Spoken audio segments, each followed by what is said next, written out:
बिस्मिल्लाहिर्रहमानिर्रहीम अस्सलाम वालेकुम एंड वेलकम बैक टू मेरे द ऑफिशियल। आई होप कि यूट्यूब फैमिली बिल्कुल ठीक होगी। और जी रात का तकरीबन 8 बजे के राउंड का टाइम है और मैं आई थी जी ग्रॉसरी के लिए। और आज है जी मंडे का दिन है और ये होता है कि वीकेंड्स पे बहुत ज़्यादा रश होती है ग्रॉसरी स्टोर्स पे, सुपरमार्केट्स में, और ख़ासकर इम्तियाज़ पे भी बहुत ही ज़्यादा रश होती है। मैं ग्रॉसरी करती हूँ इम्तियाज़ से, तो इसलिए मैंने ना आज का दिन चूज़ किया था। या तो फिर मैं थर्सडे तक जाती होती हूँ, लेकिन इस दफ़ा ये था कि थोड़ा लेट हो गया था और मुझे था कि चलो मैं मंडे को जाकर अपनी चीज़ें ले आती हूँ।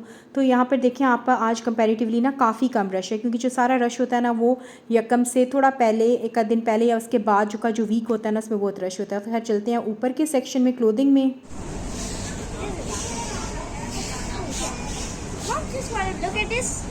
Which one? वाह, इट्स नाइस। ये छोटे से बेबी किसी का है बेटे।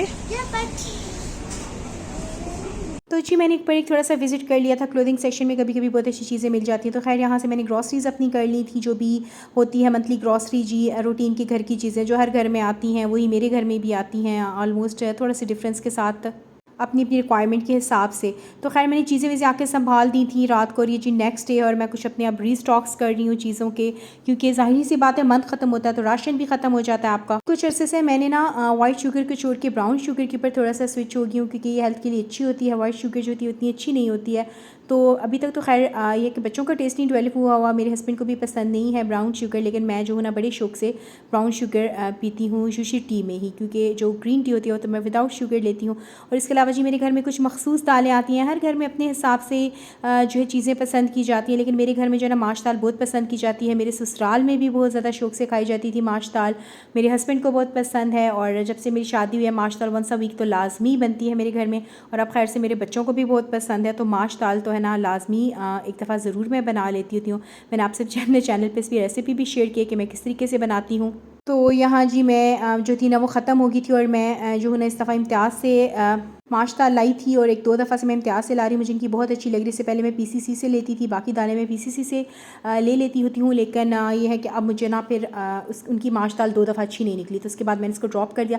अच्छा, इसके अलावा जी मैंने अपना ये ऑर्गेनाइज़र निकाला है, कंटेनर कहते हैं, ऑर्गेनाइज़र कहते हैं, काफ़ी पुराना है मेरे पास लेकिन काफ़ी यूज़फुल है। तो उसमें जो लेफ्ट ओवर दालें हैं ना पहले मैं इसमें भर लूँगी, ताकि वो यहाँ से पहले यूज़ हो जाए, और इसके बाद जो नई दालों का स्टॉक है ना उनको मैं जार्स में भरूँगी। और इस तरह ही होता है कि जो पुरानी दालें होती हैं वो पड़ी नहीं रह जाती, थोड़ी थोड़ी दालें बच जाती हैं ना, तो उनको मैं पहले ख़त्म कर लूँगी। मूंग मसूर मेरे घर में बहुत पसंद की जाती है, और मूंग दाल खिचड़ी की फॉर्म में यूज़ होती है। इसके अलावा जी मैंने कुछ अरसे से ना अपने बच्चों को मलका मसूर, ये जो इसको कहते हैं ना काली दाल, मलका मसूर की दाल भी इंट्रोड्यूस करवाई है। पहले नहीं खाई जाती थी मेरे घर में, मेरे हस्बैंड को भी पसंद नहीं थी, बच्चों को भी, लेकिन मैंने कुछ टाइम से ये बनानी स्टार्ट की है। और वही बात है कि बच्चों का टेस्ट भी डेवलप हो जाता है। दालें बहुत अच्छी होती हैं, हेल्थ के लिए बड़ी सोर्स है जी प्रोटीन की।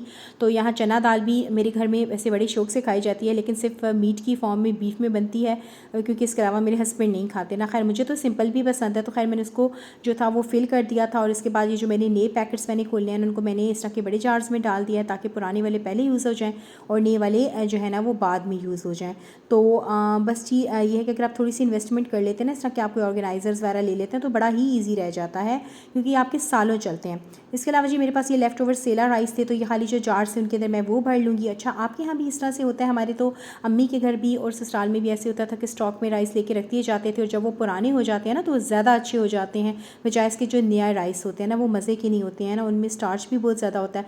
तो ये देखिए पुराना मेरे पास पड़ा हुआ था सेला राइस का पैकेट, तो ये देखिए मैं इसको कोशिश कर रही हूँ किसी में पूरा, जब मैं इसको बार बार टैप कर रही हूँ कि वेस्ट ना हो, एक चम्मच भी वेस्ट ना हो, और क्योंकि गुनाह भी है और पैसे का ज़ियाँ भी है, तो इसको मैं इसके अंदर फिल कर रही हूँ। सेला राइस जो है ना मेरे घर में ज़्यादा फ्राइड राइस की फॉर्म में बनते हैं, और जबकि मेरी इन लॉज को ना सेला राइस पसंद है, वो वैसे रूटीन में भी सेला राइस बनाते हैं, लेकिन हम लोगों को पसंद नहीं है ना।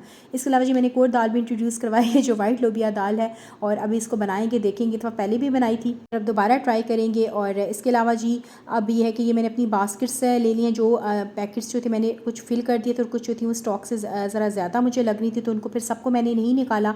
और यहाँ जी लोबिया है, दो फॉर्म्स होती हैं, एक रेड लोबिया होता है, एक देसी लोबिया होता है जो थोड़े से लाइट कलर का होता है। इनके टेस्ट में बड़ा फ़र्क हो जाता है। लाइट वाला होता है उसको देसी लोबिया कहते हैं, बड़े मज़े का होता है। अच्छा, ये जो मैदा होता है भी मैं प्रेफर करती हूँ कि मैं बड़े इसके 1-2 केजी के पैकेट्स लेने के बजाय मैं हाफ केजी के पैकेट्स ले लूँ। मुझे होता है कि बस ये फ्रेश यूज़ हो जाए, फिर मैं नया पैक खोल लूँ, बजाय इसके कि मैं ना जार्स में भर के रख दूँ। तो मैंने जार्स रिफ़िल कर ली थी। इसके अलावा जो एक्स्ट्रा पैकेट्स थे वो मैंने रख दी, क्योंकि यूज़ होते हैं पिज़्ज़ाज़ वगैरह जब घर में बनता है, केक वगैरह, आपको पता है बच्चों वाले घर में ये चीज़ें तो लाजमी बनती हैं। इसके अलावा जो लेफ़्ट ओवर चीज़ें रह गई थी किचन में ये बाकी जैसे ये और थी ब्राउन शुगर थी, इसके अलावा बाकी स्पाइसेस जो घर में आते हैं, ज़ीरा आते हैं, जो खुश्क धनिया, अजवाइन और कलौंजी वगैरह, इसके अलावा अदरक पाउडर, ये कोकोनट पाउडर आता है, मेथी और सतह सौंफ और जो होता है ना वो सौंफ, इसके अलावा ज़ीरा और खुश्क धनिया ये ज़्यादा इस्तेमाल होता है। इसके अलावा जी फिर इसके बाद मैंने ये वाले ऑर्गेनाइज़र्स जो है ना ये मैंने 1 साल पहले लिए थे और यकीन जानिए काफ़ी अच्छे हैं, मल्टीपर्पज़ ऑर्गेनाइज़र्स हैं और इनमें आप फ्रूट वगैरह वेजिटेबल्स भी रख सकते हैं फ्रिज में। लेकिन मैं अब इनको ना कुछ टाइम से ना ये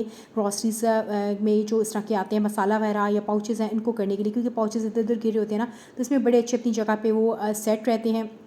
तो आप ये ना समझिए कि सारे मसाले मैंने इस दफ़ा की ग्रॉसरी मिली है, कुछ पुराने मसाले भी हैं लेकिन मैं इनको रीऑर्गेनाइज़ कर रही हूँ। उसका मकसद ये है कि मैं देखती हूँ, मैं चेक करती हूँ गाहे गाहे इनको, और स्पेशली जब ग्रॉसरीज़ करके आती हूँ कि जो कुछ पुराने मसाले पड़े होते हैं उनकी एक्सपायरी चेक कर लेती हूँ। जो शॉर्ट एक्सपायरी होते हैं उनको मैं पहले यूज़ कर लेती हूँ और जो न्यू होते हैं उनको फिर मैं बाद के लिए रख देती हूँ। इससे होता है कि आपके मसाले वसाले वेस्ट नहीं होते। कई दफ़ा ऐसा होता है ना हम देख के बाहर चीज़ें उठा लेते हैं तो इस चीज़ से फिर यह है कि बचत हो जाती है कि जो पुराने मसाले हैं जो ख़त्म होने वाली जिनकी एक्सपायरी उनको पहले यूज़ कर लें। और आप देख रहे हैं मेरे पास ना ज़्यादातर रेंज जो है ना वो शान की है और मोस्टली बिरयानी मसालास की है, क्योंकि बिरयानी मेरे घर में जो है ना वो बड़े शौक से खाई जाती है और बहुत से मसालों की कंपनीज़ को यूज़ करने के बाद, और एक फेमस नेशनल की भी है लेकिन ये को स्पाइसी बहुत होते हैं ना, तो मेरी कोशिश होती है कि कुछ एक उनका मसाला जैसे नेशनल वालों का चार कुश का मसाला मज़े का होता है, निहारी मसाला अच्छा होता है, और इसके अलावा बाकी जो मसाले होते हैं ना जो है ना वो यूजली मेरे घर में शान के ही आते हैं। तो यहाँ पे जी इनको मैं सेट करके रख रही हूँ, हाइट वाइज के जो बड़े बॉक्सेस हैं उनको पीछे रख रही हूँ। इससे चीज़ें बड़ी ऑर्गेनाइज रहती हैं। और एक और अपनी आदत जो है ना अगर हम अपना लें किचन में काम करते वक्त, हम जो चीज़ जहाँ से निकालें उसको वहीं पे रखें ना तो हमारा किचन यकीन जाने बहुत ऑर्गेनाइज रहता है। और ये जो पूरी हैबिट होती है ना ये चीज़ें निकालनी और फिर फेंकनी, फिर इधर उधर कर दी और उनको जगह पर ना रखना, इससे चीज़ जो है ना बड़ी किचन आपका अपसेट हो जाता है। देखिए मैंने मसाले ऑर्गेनाइज कर दिए, जैसे मैं आपको बता रही थी कि आप देख रहे हैं एक वाइड रेंज जो है ना मेरे पास शान के मसालों की है, क्योंकि मेरा फेवरेट ब्रांड है शान। और कुछ मसालों में नेशनल के भी हैं, लाइक केचप उनका मज़े का होता है। इसके अलावा कुछ तंदूरी मसालों में मैं लेके आती हूँ मिक्स करके जो मैं यूज़ करती हूँ। एक आध बिरयानी मसाला भी मैं इनका लेके आती होती हूँ। तो खैर ये थी मेरी थोड़ी सी ऑर्गेनाइजेशन की वीडियोज़ थी कि मैंने अपनी मंथली ग्रॉसरी को मैं किस तरीके से ऑर्गेनाइज़ करके रखती हूँ, मैं अपनी पेंट्री को किस तरीके से रीस्टॉक करती हूँ। और हर औरत का घर का अपना एक तरीका होता है, लेकिन ये मेरा तरीका था जो मैंने आपसे शेयर किया। और इसका मकसद ये होता है कि मुझे लगता है कि वीडियो में कोई ऐसी चीज़ होनी चाहिए जिससे कोई ना कोई कुछ आपसे लर्न करे। और हर खातून खाना जी अपने काम में माहिर होती हैं, लेकिन ये कि हर एक का काम करने का अपना तरीका होता है। कभी कभी हम दूसरों का तरीका देख के भी ना बहुत अच्छी चीज़ें ना पिक कर लेते हैं।